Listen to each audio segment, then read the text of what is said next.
Arthur Frank Shane, 39-1, 33 knockouts. Good looking. There you see him there. It looks like he's happy to be here. I hope he isn't just too happy. The tail of the tape, they are both 25 years of age, and interestingly, as Gil Clancy pointed out, Hutchings actually taller than Thomas Hearns.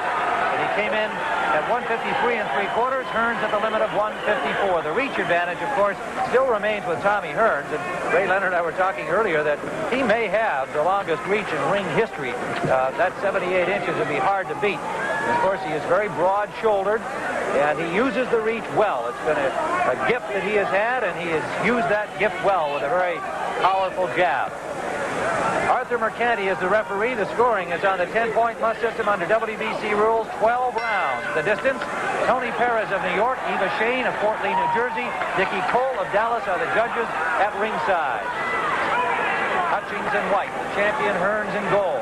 Now, will Hearns try to come out and get Hutchings out of there early as he did against Duran? Will he be determined to show that the hitman was back for more than just one bout? I see a mistake already from Fred Hutchings, Tim, and that's the jab. The left jab of Fred Hutchings.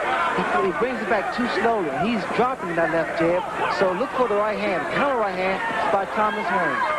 Tim, Hutchings also looks very, very tight right now. If you get nailed when you're tight, Tim, it's going to be curtains. And Tommy is very, very relaxed in here. Well, I think most of the prognosis was that if Hearns was going to stop Hutchings, he would do it early. And there's a solid left landed by the champion. But that if Hutchings got by the first 2 or 3 rounds, this could be a very interesting fight, but he's wobbled already. Hearns is after him, and he's got him in trouble. Hutchings trying to survive. And he did a good job of escaping there, Ray. Hutchings should hold on and, well, at this point now, should move and clear that head. Because Tommy's going to throw just a barrage of punches once he gets his man hurt. Tim, but Hutchings is reaching for Hearns. He's walking into Hearns. It's the worst thing you can do. Hutchings still wobbling, but now finally getting a clinch around Thomas Hearns, as Ray Leonard suggested he should have done immediately, but he did escape the worst damage after the first combination that wobbled him. He's reaching in with that jab, Tim. Watch for the right hand, because Tommy Hearns should counter that left jab. His eyes are a little more clear now. Looks like he's got himself back together, but he is still very much a target for Hearns. There's a solid left hook landed by the champion. Wide open for a right hand. Hutchings is wide open for a right hand, Tim. He reaches in with that left jab. There it is again. Hutchings, trained by Noah Cruz, who had the champion Carlos Palomino just within the last month, under a minute to go. In the first round, with the champion having staggered the challenger Hutchings, but he stayed on his feet. Then we mentioned that Hutchings' height might bother Hearns. It's the other way around. Hearns' height is bothering Hutchings. Big Mouthpiece comes out on a big right hand. Hutchings in difficulty again. Hutchings does not have the experience. He's not been in Cali fighting. Right hand, and down he goes. The first knockdown, a right hand, sending Hutchings, who was backing up as he was hit. Under 30 seconds to go. Tim, here's where the second prays that the bell rings so he can get his fighter back and straighten him out. Tommy has to get him out of here. He's got 20 seconds to do it. Hearns pounding away. And with the mouthpiece out, his lip is cut now, Tim. He's in bad shape. An overhand right sending Hutchings down for the second time. Tim, there's 7 seconds left. He may make it. 5 seconds. I don't think so. I don't think he's going to survive this round. And the bell should ring. And there it does. Bell.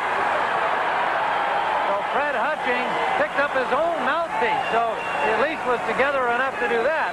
But he is a young man in some difficulty, as the hitman came out doing what most people expected he would, go right after his opponent, as he did against Roberto Duran. We're going to show you the knockdowns in the first round. First one came off a stunning combination. Big right hand. Down he went.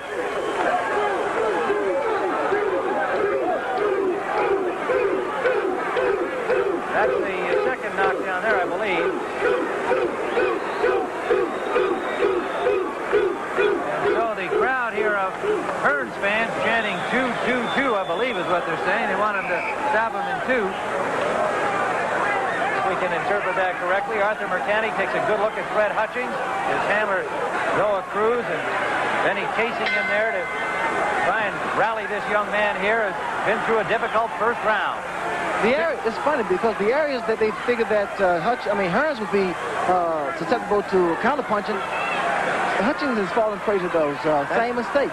That's right. Hutchings is doing all the leading. He should be patient. No doubt. There he is leading again. Every time he leads, he leans in.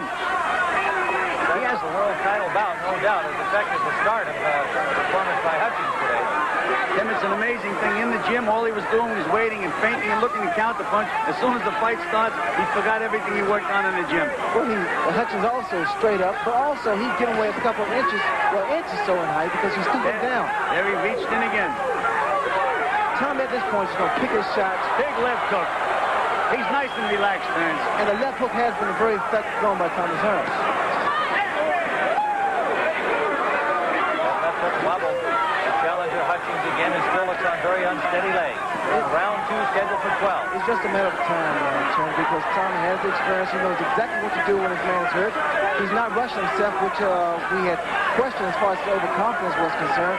He's taking his time, picking his shot, and waiting for an opening where that he can put some combinations together and get Hutchings in our way.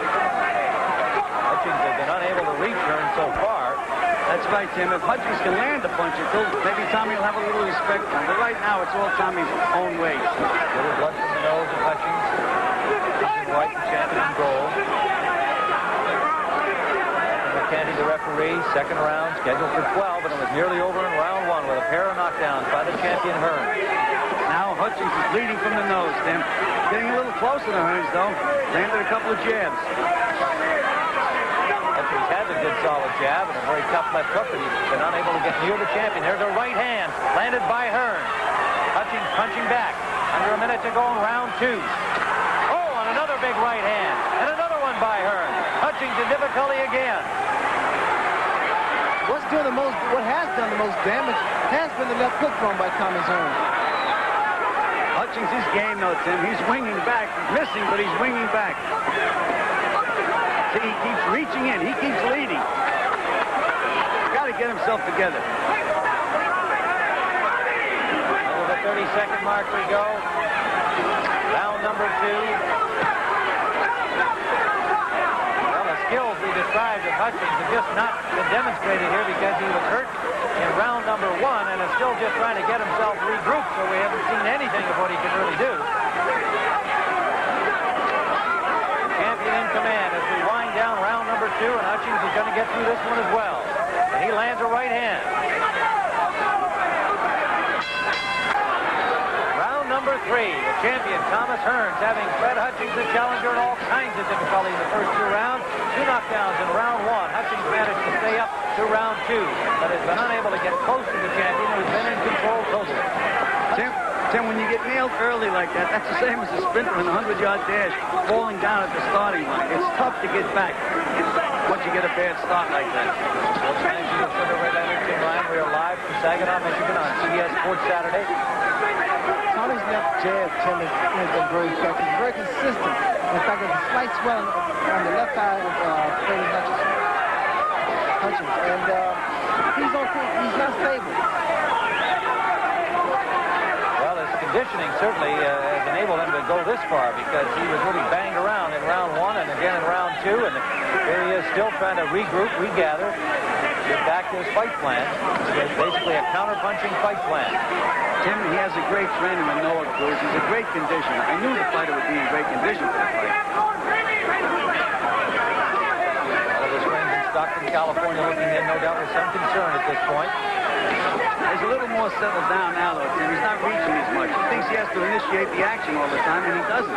Tommy now is going to work his left jab downstairs and upstairs, which I feel he's going to come over with the right hand. There he tried to throw the right hand. He's trying to set his man up. Fred Hutchings, 27-1, 17 knockouts. Hearns, 39-1 with 33 KOs. The entire family here in attendance at ringside. Mom, brother Steve, who just won a gold medal in the Olympics. Another brother, grandfather, 4 sisters, and assorted other relatives. A right hand, counter right hand by Tom would be so beautiful to him because Freddie Hutchings, he's in position to be hit by that right hand. You notice the left jab, he sticks it out and drops it. Under a minute to go of At least he landed that left jab on his last try. Hearns with a reach advantage. Hutchings with a 1-inch height advantage.